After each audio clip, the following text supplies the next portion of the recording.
Don't forget to like and subscribe.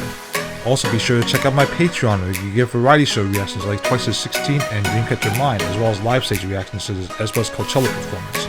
The link is in the description below. Please check it out. Hello everyone, welcome to First Gen K-Pop Fan Reactions. My name is Arnold, aka Hawkflame. I am a First Gen K-Pop fan. I go back to groups of the 90s like HOT and SCS, and today is Friday, which means it's time for Dreamcatcher Fridays, and I have a special guest here. Hi, I'm Bill. How's it going? Hi, my friend Bill. He's visiting for the weekend, so you know what, and thought it might be fun to have a second opinion on some of this stuff here. And how much do you know about K-pop, Bill? Well, honestly, Arnold, pretty much nothing. Yeah, you know jack shit about K-pop, but you know J-pop, right? And you know anime, and there is a lot of K-pop groups that actually go into they've done really well in the Japanese market, and they've done including a lot of anime intros, like stuff like Inuyasha and in One Piece, and even this group today, Dreamcatcher, they've done an anime intro. I forget what it was. It was something pretty recent. I think it might have been this theme. I think actually they're about to check out. I'm not sure, or maybe Korean version, maybe not. I don't know. But I think that they have done some anime stuff, and in fact that you see more like K-pop groups showing up in anime cons and things like that because of this. I've probably seen it and I realize it. Yep. I mean, you hit the nail on the head there with Inuyasha, and One Piece. So this is a surprise to me. I'm learning. So Inuyasha, the second ending theme, Every Heart, is actually by a group artist named Boa, and she is huge in Japan. She's basically like the Beyonce of K-pop. Oh, that's pretty big shoes to fill. Yeah. Just as for instance, so she's a major star in Korea and Japan. Huh. And so anyway, what we know about, I told you a little bit about Dreamcatcher. It's a kind of a rock concept. That's a whole thing. It's a 7-member group. Rock on. pretty average size. Again, it gets crazy with K-pop. There's a 23-member group in K-pop right now. That's pretty big. Yeah. Wow. That's the biggest it gets. They're called NCT. They never perform at once. They always perform in subunits. But yeah, that's how big it can get. Usually they're between anywhere between 4 and 10 people usually in a group. Wow.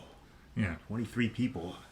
Yeah, it's kind of insane. Like they said, they usually don't perform all together. They usually perform in subgroups, called subunits. There's a whole lot of like K-pop terminology out there. That's that you gotta learn. Anyway, we're gonna check out this video here. It's the latest, the next, not the latest one. The next Dreamcatcher video that I haven't checked out is called Odd Eye. I think it came out in 2020, and we'll see what it's about. Like usually, I love their stuff so far. They have a very if you got an idea, they the first couple of things that I've seen from them, they're very like early 2000s rock. Like they're like Evanescence a little bit. Oh, yeah. This is going to be interesting. And so so we're gonna check this out. 1, go.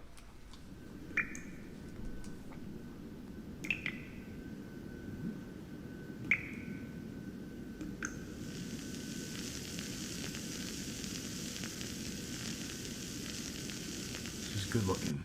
I know that already. There's more.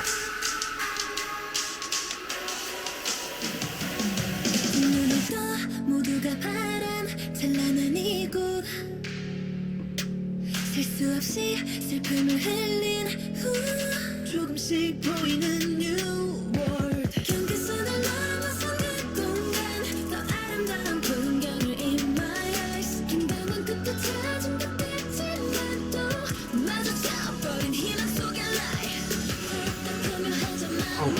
Oh, I like this beat. I like this. I like it already. It's catchy. I love its build up. You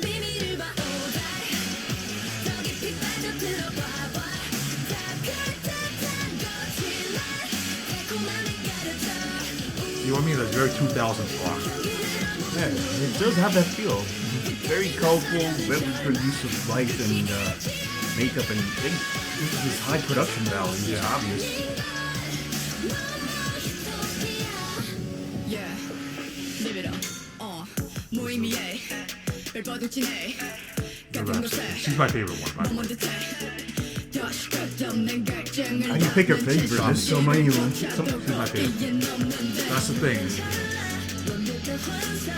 K-pop, you always have favorites.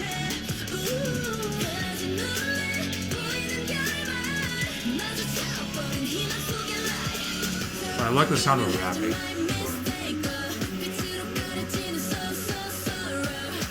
I think my current favorite girl is this one with the blue hair. Is that Gago? Oh, okay. I'm still not 100% into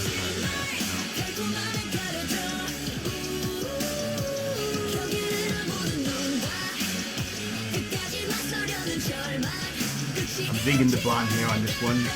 Well, I mean, it's probably dyed it or it's a wig or something.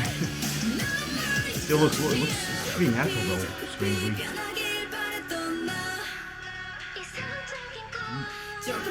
조금씩 사라져가는 걸만 나를 따라만 오는 줄 알았던 그림자를 따라가는 듯이 바꾸지 못하는 운명 속에 희망은 더 사라져가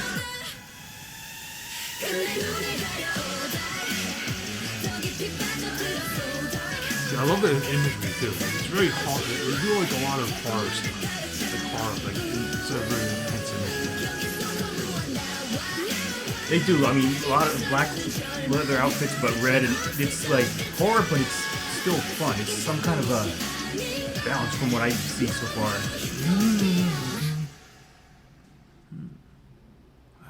Anyway, that's it. Wow. Oh, now I can see why you're into this stuff. This is. I could totally watch more of these. But also, that's the thing. It's a little bit. That's the thing about K-pop. Is like there is so much to get into because it's not just you watching the videos. You're watching like all of their content. They have their own YouTube reality show, and they're not the only one. Like every group has their own YouTube reality show. For instance, they show up on the Korean variety shows on television. They show up on Korean music shows. Like like American. Back in the day, they had like Soul Train, American Bandstand. Right. They have it's like the Korean version of that, except there were like 10 of them, or like not 10 of them, but a lot of them. A lot of spinning off. And yeah, and then you sell like the albums. It's like the crazy stuff is like if you want to see how to bring back the physical media, look at what Korea's doing. Because look at that, man. Wow, I see. they're selling like literally groups. Dreamcatcher's a smaller group. They're not like super hot in Korea. They're from a relatively smaller company, but groups like BTS they're selling like 3-4 million albums. Wow. And That's in Japan. That's in I'm sorry, Korea. No, that's worldwide. Oh, it's worldwide. BTS is worldwide. Yeah. Oh wow.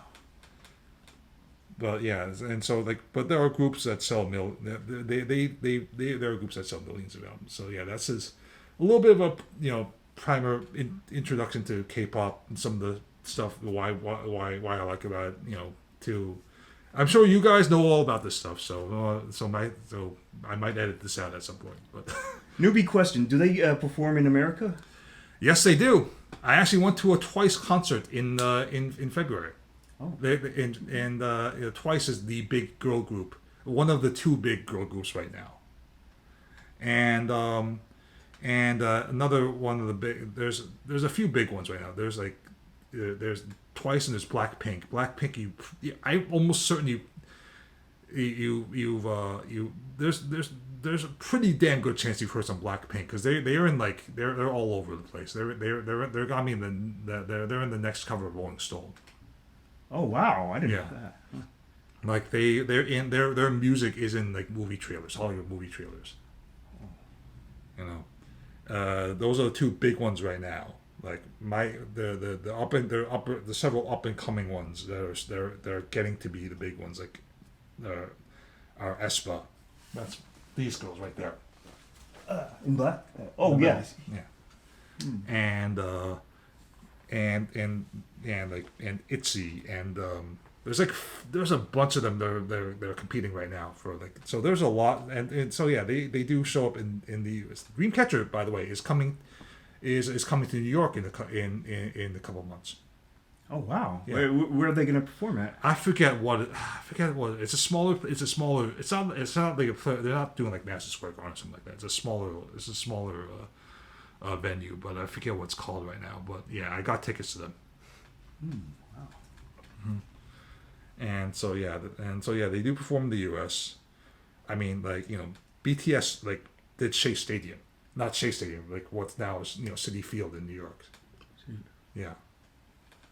Like Twice, when I went to the Twice concert, they were in the arena that it was sold out too, by the way. And they were in the arena that the Islanders played.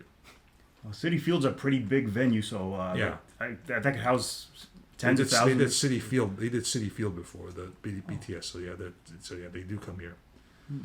And they're even, they can say, even smaller ones like Dreamcatcher. They do smaller venues. And that does it for our reaction to Dreamcatcher's Odd Eye. And until next time, I'll take care.